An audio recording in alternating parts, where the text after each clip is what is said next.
पिछले साल कन्याकुमारी से कश्मीर तक हमने यात्रा की।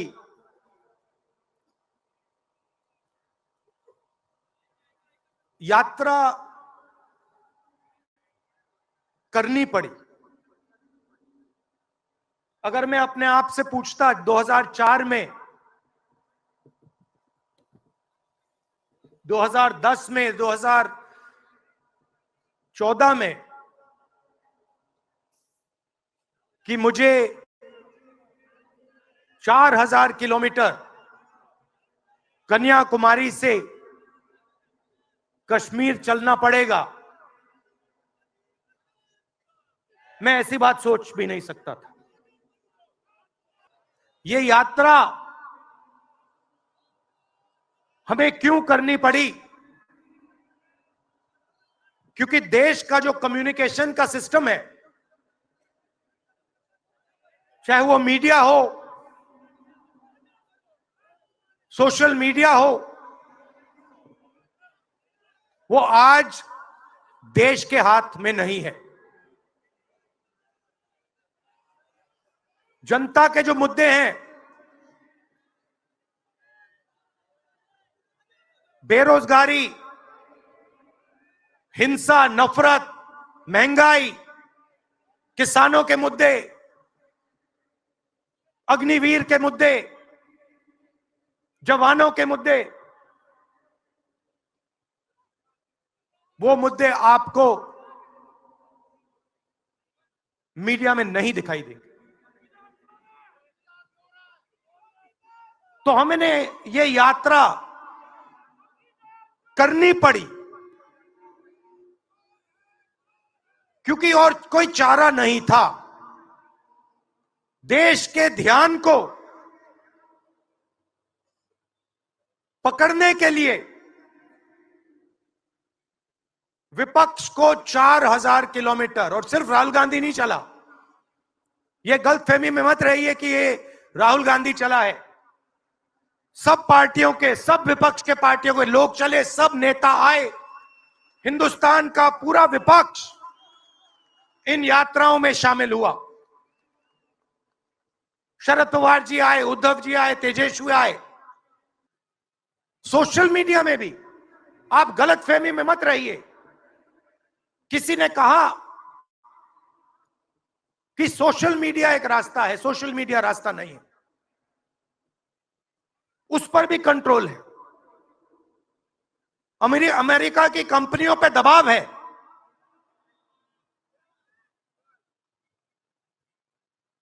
तो काफी डिस्कशन होता है कि हम बीजेपी से लड़ रहे हैं।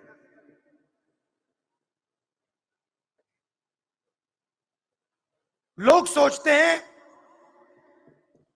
कि हम सब एक राजनीतिक दल के खिलाफ लड़ रहे हैं। देश भी सोचता है कि ये जो नेता स्टेज पे बैठे हैं, अलग अलग पॉलिटिकल पार्टी से हैं, ये एक राजनीतिक पार्टी से लड़ रहे हैं। ये सच नहीं है, ये गलत है। हम राजनीतिक पार्टी से नहीं लड़ रहे हैं और ये समझने की जरूरत है। हिंदुस्तान के युवाओं को यह बात समझनी होगी। कोई और कहता है ये सब लोग एक व्यक्ति के खिलाफ लड़ रहे हैं, नरेंद्र मोदी के खिलाफ लड़ रहे हैं। नहीं, हम एक व्यक्ति के खिलाफ भी नहीं लड़ रहे हैं। ना हम बीजेपी के खिलाफ लड़ रहे हैं, ना हम एक व्यक्ति के खिलाफ लड़ रहे हैं। एक व्यक्ति को चेहरा बनाकर ऊपर डाल रखा है।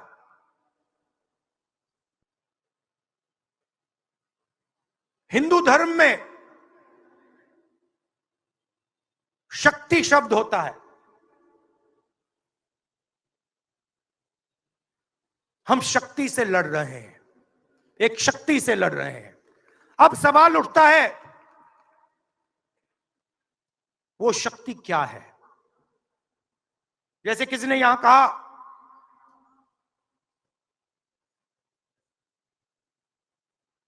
राजा की आत्मा ईवीएम में है। सही है, सही है।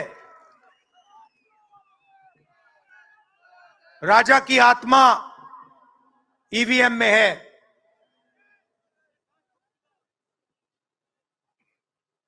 हिंदुस्तान की हर संस्था में है, ईडी में है, सीबीआई में है, इनकम टैक्स डिपार्टमेंट में है। एक वरिष्ठ नेता, नाम नहीं लेना चाहता हूं, इसी प्रदेश के एक वरिष्ठ नेता कांग्रेस पार्टी को छोड़ते हैं और रो के कहते हैं, मेरी मां से रो के कहते हैं कि सोनिया जी, मुझे शर्म आ रही है, मेरे में इन लोगों से, इस शक्ति से लड़ने की हिम्मत नहीं है, मैं जेल नहीं जाना चाहता हूं। और ये एक नहीं है, ऐसे हजारों लोग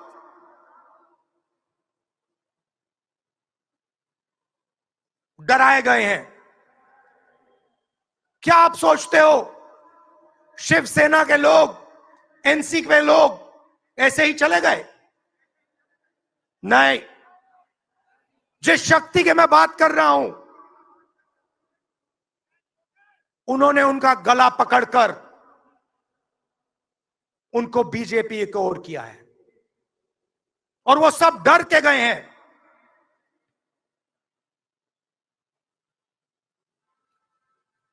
चार 4,000 किलोमीटर चला, उसके बाद 6,000 किलोमीटर मणिपुर से महाराष्ट्र, मुंबई, धारावी।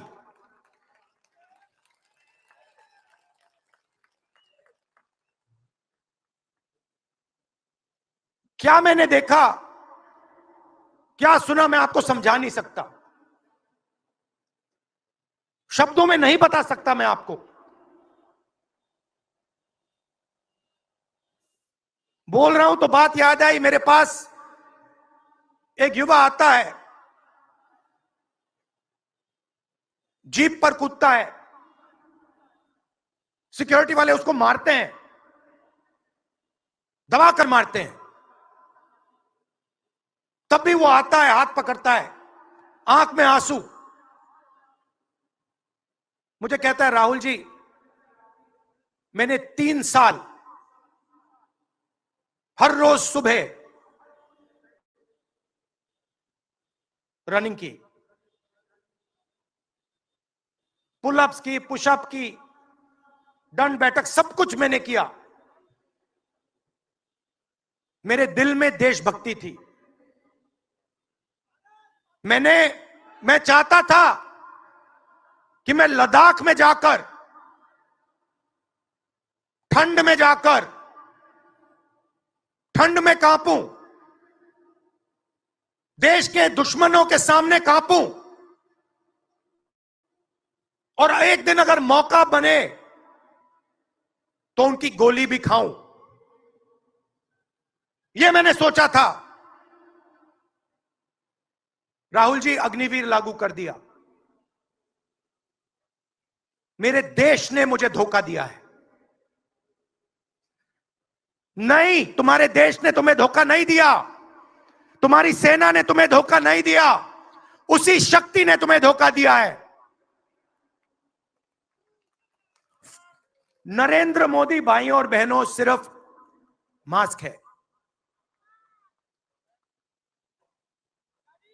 मुखौटा है।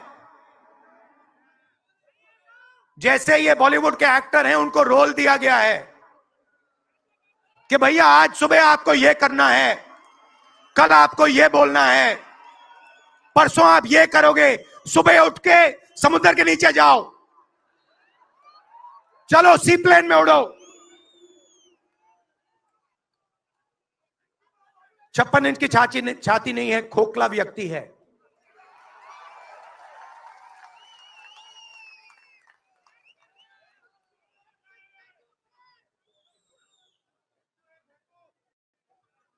धारावी को देखिए आप। मुझसे पूछा गया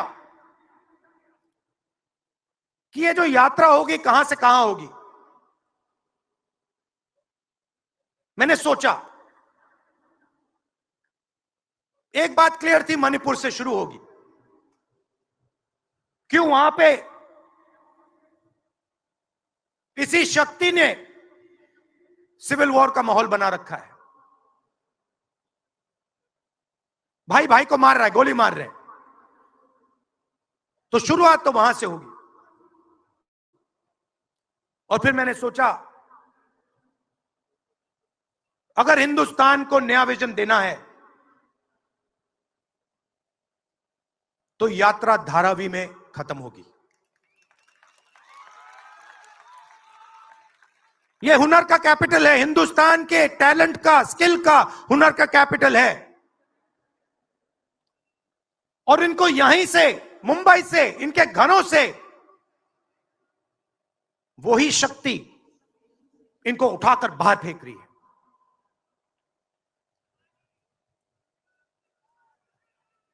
एक साथ मिलकर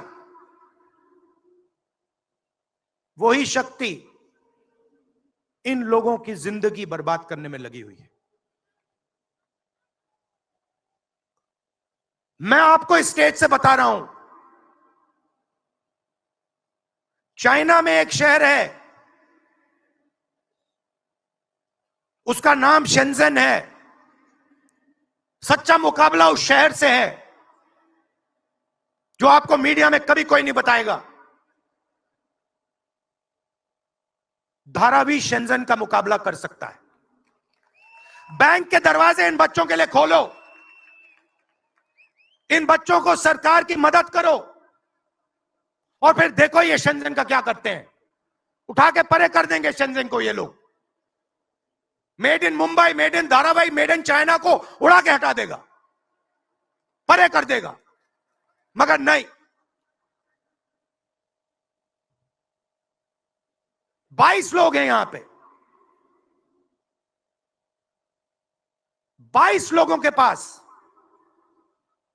उतना ही धन है जितना हिंदुस्तान के 70 करोड़ लोगों के पास है।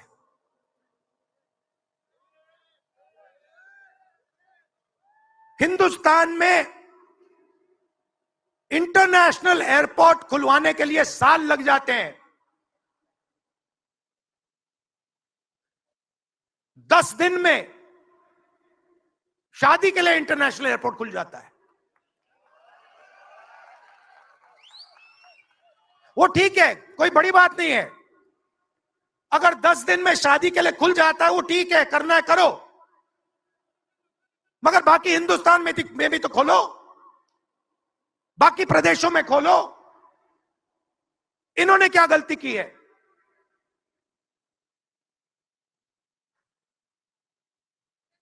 — 50% हिंदुस्तान की आबादी पिछड़े वर्ग की है, 15% दलित, 8% आदिवासी, 15% माइनॉरिटी, 5%, 7% गरीब जनरल कास्ट के लोग।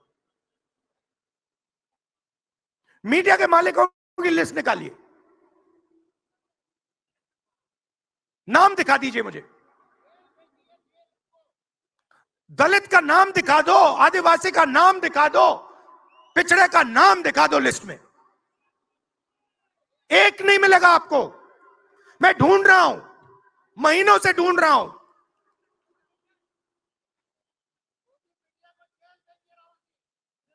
इनकी गलती नहीं है बेचारों की। जैसे मोदी जी मुखौटे हैं, जैसे उनका रिमोट कंट्रोल इनका भी है।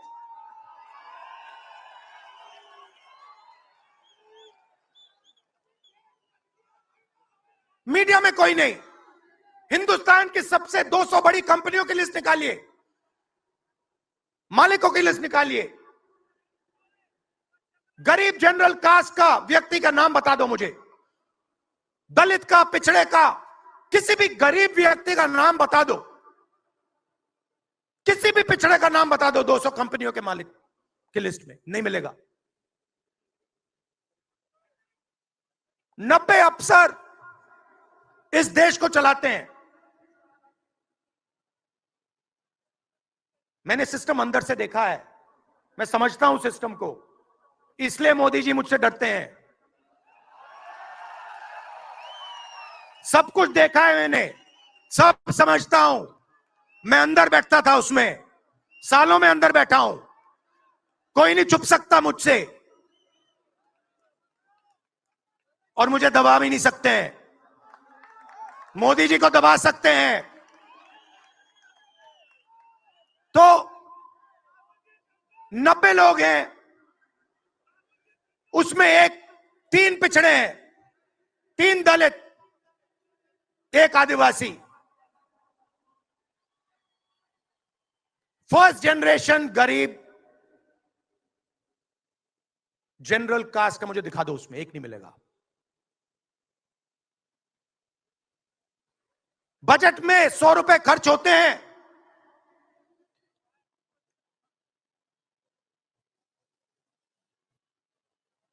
पिछड़े, दलित, आदिवासी सबको मिला दो,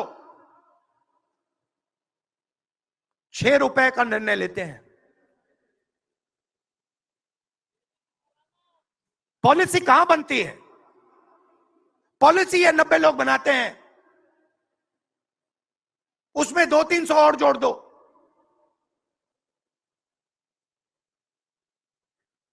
उसमें 50-60 अरबपति जोड़ दो,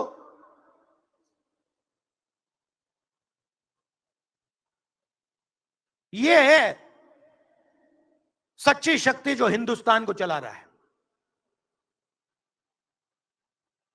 और इससे आप कोई नहीं बचेगा, आप में से कोई नहीं बचने वाला। यहां किसी ने ईवीएम की बात की, मैं आपको बता रहा हूं,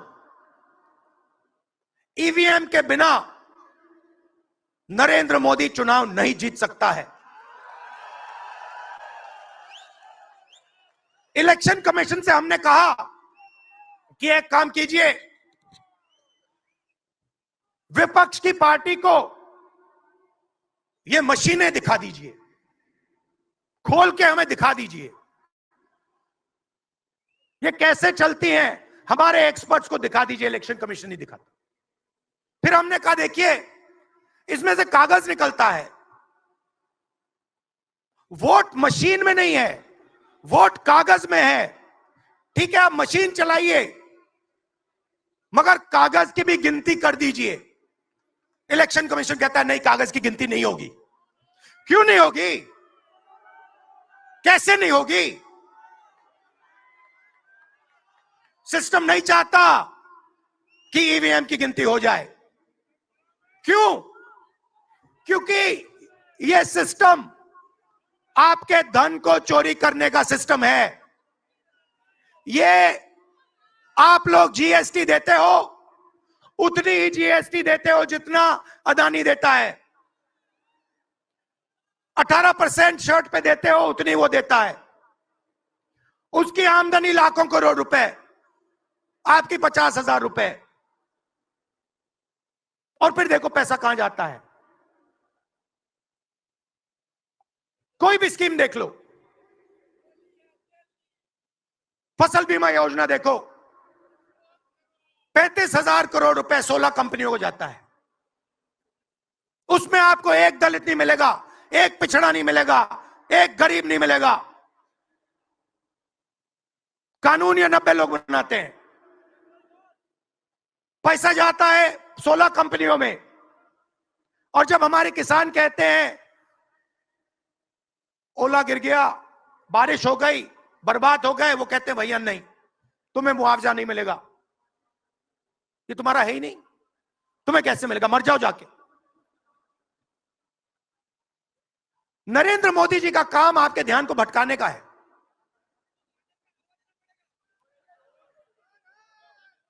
कभी आपसे कहेंगे देखो देखो, चाइना की ओर देखो, पाकिस्तान की ओर देखो, कभी मोबाइल फोन की लाइट ऑन कर देंगे, थाली बजाओ,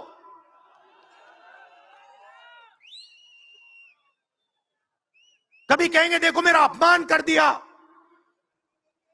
जैसे अभी किसी ने उनकी पत्नी के बारे में बोला, अब कहेंगे देखो मेरा अपमान कर दिया, ध्यान भटकाने के लिए। अब देखना होगा।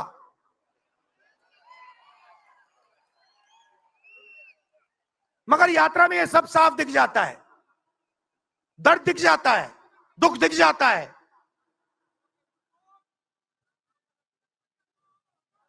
40 साल से सबसे ज्यादा बेरोजगारी हिंदुस्तान में आज है। मीडिया में आपको एक मिनट के लिए नहीं दिखता।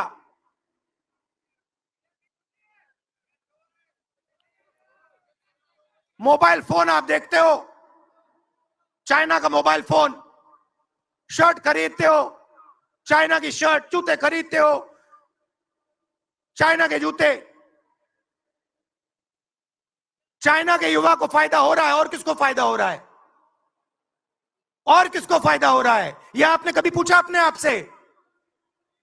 जब चाइना का यहां माल बिकता है, सिर्फ चाइना को फायदा नहीं होता, हिंदुस्तान के अरबपतियों को भी फायदा होता है भाई और बहनों। इसलिए धारावी को कभी उठने नहीं देंगे।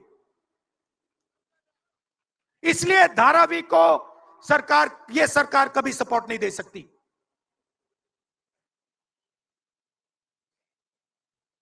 पूरा सिस्टम कंट्रोल में है।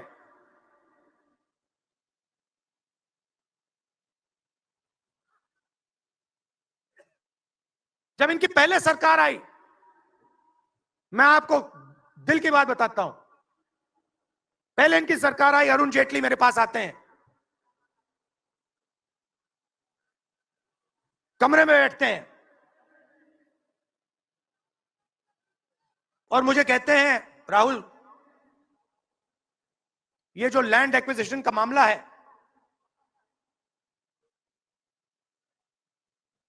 तुम इस पर मत बोलो। क्यों नहीं बोलूं?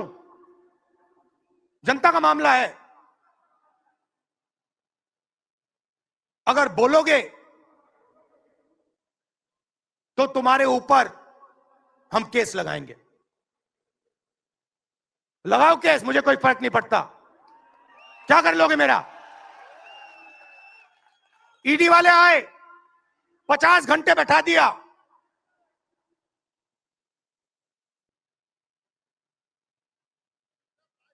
अंत में पता है क्या बोलता है ईडी का अफसर? मुझे पता है क्या बोलता है? कहता है राहुल जी, आप किसी से नहीं डरते हो, आप नरेंद्र मोदी को हरा सकते हो।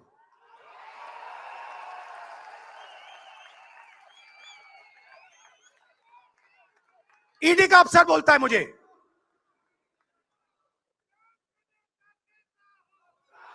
मगर मैं राहुल गांधी नहीं हूं। आप ये मत सोचो कि मैं राहुल गांधी हूं। आप ये मत सोचो कि उद्धव ठाकरे हैं। ये नहीं है, ये हिंदुस्तान की आवाज है। आप देखिए, हर प्रदेश से यहां लोग बैठे हैं, हर व्यक्ति ने अपनी यहां बात रखी। स्टालिन जी ने अपनी बात रखी, सोरेन जी ने अपनी बात रखी। ये हिंदुस्तान बोल रहा है। नरेंद्र मोदी जी की मीटिंग देखिए, वहां सिर्फ एक व्यक्ति बोलता है।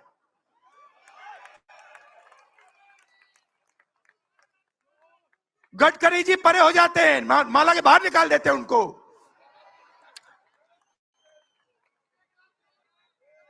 इसलिए हमने इसको इंडिया गठबंधन नाम दिया है। ये हिंदुस्तान की रक्षा कर रहा है। ये सब लोग डरे नहीं हैं। ये सब लोग उसी सिस्टम का मुकाबला कर रहे हैं।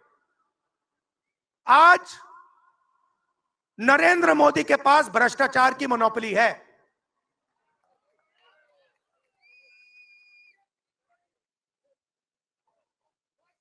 इलेक्टोरल बॉन्ड्स का सिस्टम निकाला। मैं आपको समझाता हूं। यहां पे जो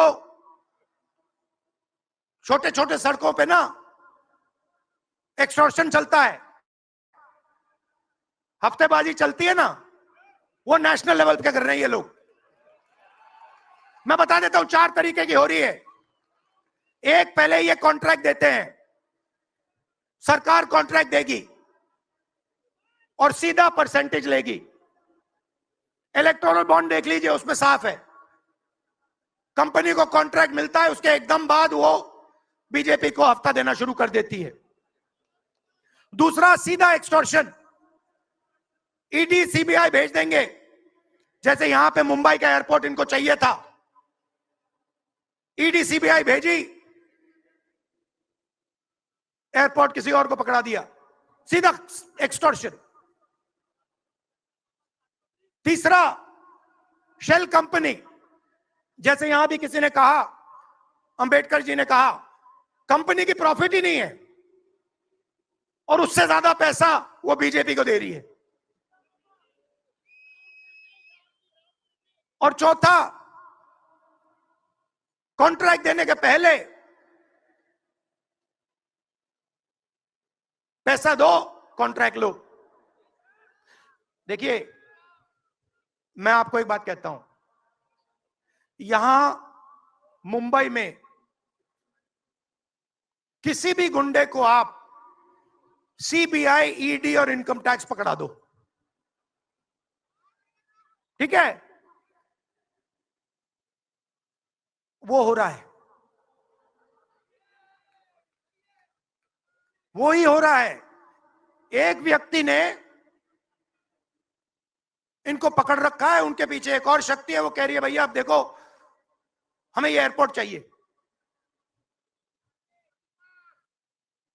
आपका एयरपोर्ट मुंबई का एयरपोर्ट है ना, आपने तो देखा, सीबीआई की इंक्वायरी हुई और उसके एकदम बाद मुंबई एयरपोर्ट अदानी जी को मिल गया। तो मैं आपसे कह रहा हूं कि इससे आपका नुकसान हो रहा है। नोटबंदी की, जीएसटी लागू की, जो हिंदुस्तान का रोजगार का सिस्टम था उसको खत्म कर दिया। चाहते हैं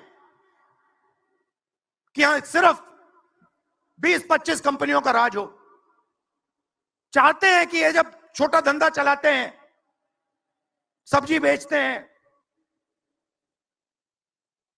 छोटे छोटे दुकानें चलाते हैं, चाहते हैं ये सब खत्म हो जाए और एक के बाद एक इनको खत्म कर रहे हैं। स्मॉल और मीडियम मैन्युफैक्चरिंग जो है उसको सबको खत्म कर रहे हैं।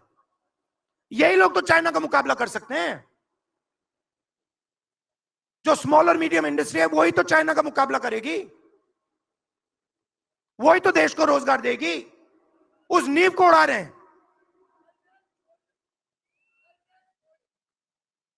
और आपको खड़ा होना पड़ेगा। आपके बिना काम नहीं बनने वाला। आप हो भारत माता, आप सब भारत माता हो और आपकी जिम्मेदारी बनती है, हमारी जिम्मेदारी है, मगर देश के युवाओं की भी जिम्मेदारी बनती है।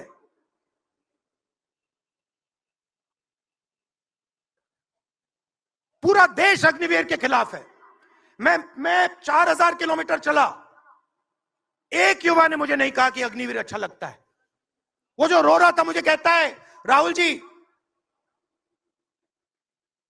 मैं नहीं जाऊंगा, मैं नहीं जाऊंगा, मैं अग्निवीर नहीं बनूंगा। और फिर मुझे कहता है राहुल जी जहां पे पहले हम दौड़ने जाते थे वो सब खाली पड़ा है। यात्राओं से मुझे बहुत सीखने को मिला,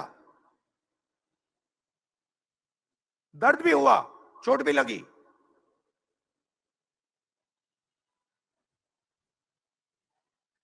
मगर जो प्यार मिला, दिल से जो प्यार मिला,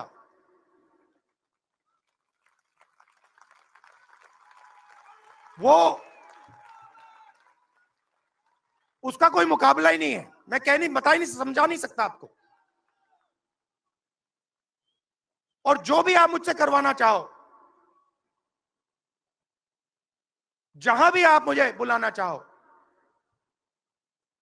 मैं आपके लिए और इस देश के लिए हाजिर हूं। यह नफरत का देश नहीं है, यह मोहब्बत का देश है। नफरत जानबूझ के फैलाई जा रही है। नफरत इसलिए फैलाई जा रही है कि आप अपना ध्यान इधर उधर करो और आपके जेब में से आपका पैसा लूटा जाए, छीना जाए।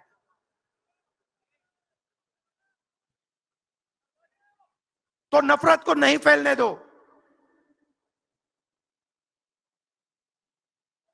जैसे यात्रा से मैसेज निकला,